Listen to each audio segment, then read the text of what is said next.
मुख्यमंत्री योगी आदित्यनाथ ने पीएम मोदी के आह्वान के बाद यूपी में एसी से लेकर वर्क फ्रॉम होम तक की नई पॉलिसी तय की है।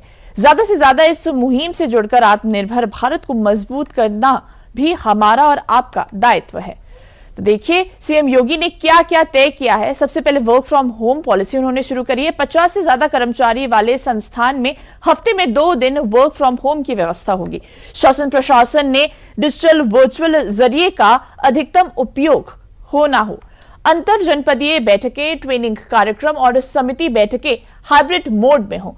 इसी के साथ अगर हम एसी का नया टेम्परेचर तय करने की बात करें तो सचिवालय निदेशालय स्तर पर जो टेम्परेचर है वो 24 से 26 डिग्री सेल्सियस तक होगा। फैसले का उद्देश्य बिजली की अनावश्यक खपत रोकना और ऊर्जा संरक्षण को बढ़ावा देना है। सरकारी कार्यालयों में लिफ्ट और अन्य संसाधनों का उपयोग केवल आवश्यकता के आधार पर होगा।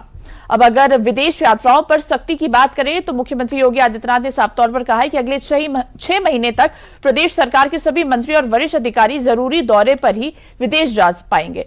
और इसी के साथ मंत्री पेश करें उदाहरण। उन्होंने साफ तौर पर कहा है कि सीएम ने यह भी साफ तौर पर कहा है कि मंत्रीगण हफ्ते में कम से कम 1 दिन सार्वजनिक परिवहन का उपयोग करें।